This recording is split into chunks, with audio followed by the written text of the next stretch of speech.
A quarta-feira começou com uma surpresa nada agradável para os motoristas. A gasolina subiu 6% e o óleo diesel 4%. O reajuste foi para as distribuidoras, mas a maioria dos postos já repassou o aumento. Lá do outro lado da rua e aqui também. Difícil hoje era achar um posto que ainda não estivesse com preços novos. Já consumidor surpreendido, isso foi fácil. A gente nem sabia, a gente pediu para pôr 20, mas sabendo é melhor até dar uma completada. Nas distribuidoras, os aumentos foram assim: 4% no diesel, 6% na gasolina. O etanol já tinha subido 5% em média. Essa aqui é a gasolina do tipo comum e aqui está o etanol. Agora é administrar esses reajustes. O litro desse aqui, ficou até 15 centavos mais caro desde a semana passada. E o litro desse já está quase 20 centavos mais caro na maior parte dos postos. Se você tem aquele carro com motor flex, já sabe que vai ter que calcular antes de reabastecer. Vamos ver se você lembra da conta? Divida o valor do litro do álcool pelo valor do litro da gasolina. O resultado, até 0,7, prefira o etanol.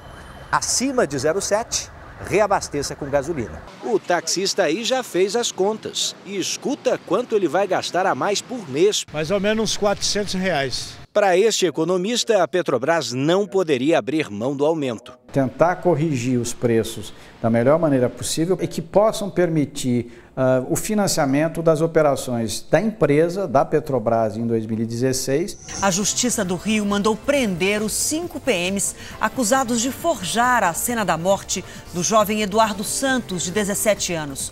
O corpo da vítima foi enterrado hoje. Por um momento, a revolta deu lugar à emoção. Segundo a polícia, a vítima já era monitorada. Ele seria o jovem que aparece numa suposta venda de drogas neste vídeo gravado no Morro da Providência. Eduardo já havia sido apreendido 3 vezes, uma delas por tráfico. Mas no flagrante registrado por uma moradora, são os policiais que ferem a lei. Novos trechos foram liberados hoje. 2 policiais da UPP participaram diretamente da ação que adulterou a cena do crime. Para forjar um tiroteio, eles colocaram a arma na mão de Eduardo e dispararam 2 tiros. Eles estão dando tiro e tá falando com o moleque ainda. Em seguida, a arma foi guardada por um outro PM. De acordo com uma testemunha, Eduardo já havia se rendido quando foi baleado. Ali ele não teve nem coração, nem nada. Eles podiam levar preso, né? Matar pra quê? É abominável, é muito triste a gente saber que um agente do Estado praticar um ato como esse. Em um dos acessos ao morro, 10 ônibus foram depredados. Os 5 policiais envolvidos na morte do jovem prestaram depoimento até às 5 horas da manhã. Depois seguiram para o batalhão, onde vão aguardar julgamento. A Justiça decretou a prisão preventiva dos 5 policiais militares por fraude processual. Eles também podem responder por homicídio, se ficar comprovado que atiraram na vítima após a rendição. As armas dos PMs foram recolhidas e encaminhadas para a perícia. E a polícia de São Paulo vai montar uma força-tarefa para esclarecer as mortes de pelo menos 7 pessoas na zona sul da capital. Um pintor de paredes confessou parte dos assassinatos e até agora apenas uma vítima foi identificada. Jorge Luiz Moraes de Oliveira deixou a delegacia nesta tarde para tratar no hospital um ferimento na perna. Desde a última sexta-feira, peritos trabalham na casa onde ele vivia e já identificaram 7 corpos enterrados. A 100 metros de onde os corpos foram encontrados, é feita uma outra busca. Essa casa aqui, segundo os moradores, era um local frequentado por Jorge. Ele se reunia aqui com outras pessoas para o consumo de drogas. A suspeita é que outras vítimas possam ter sido enterradas lá dentro. A polícia tem uma lista de pessoas desaparecidas na região. A mãe de Jorge Luiz Moraes de Oliveira foi quem chamou a polícia. Ela desconfiou do desaparecimento desse rapaz e suspeitou do próprio filho. O corpo de Carlos Neto Alves estava enterrado em um dos cômodos da casa de Jorge. Essa hora eu deixei o coração de lado. Eu agi pela razão. Jorge de Oliveira cumpriu 17 anos de prisão por 2 homicídios. Estava em liberdade havia 2 anos. Isso aí é normal, dizia que ia trabalhar, fechava a porta, voltava. Então, você vê, eu não conheço aquele filho meu. Segundo a polícia, o pintor confessou 6 assassinatos e disse estar sob efeito de drogas. As investigações, até agora, sugerem a ação de um matador em série, mas a polícia busca outros elementos para saber como ele agia e escolhia as vítimas. Isso mostra o quê?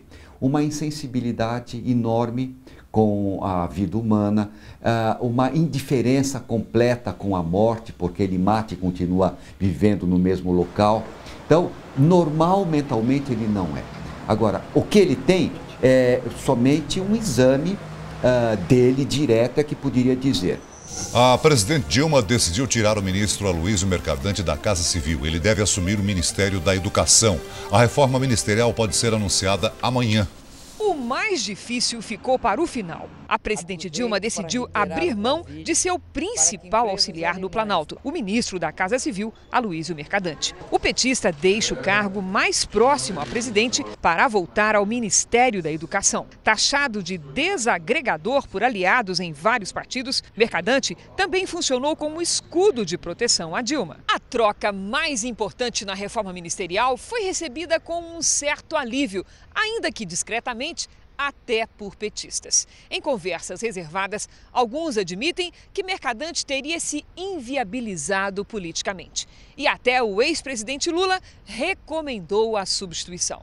Já o PMDB vê na mudança o sinal de uma nova fase. Toda mudança nasce uma esperança. Então, eu acho que a vinda, a troca amplia esse diálogo aqui dentro do Congresso Nacional. O filósofo Renato Giannini, com apenas 6 meses no cargo de ministro da Educação, foi comunicado da mudança hoje. Para a Casa Civil, o mais cotado é Jacques Wagner, homem da confiança de Lula, conhecido pela habilidade política e bom trânsito no Congresso. Eu não acredito em Salvador da Pátria, isso para mim não existe. Eu acho que isso é um trabalho de equipe comandado pela presidente da República. Para a vaga na defesa, o mais provável é que seja transferido Aldo Rebelo, que já comandou a pasta. Na cadeira da Ciência e Tecnologia, deve assumir um deputado do PMDB. O mais cotado é Celso Pancera. A reforma no Ministério deve ser anunciada amanhã.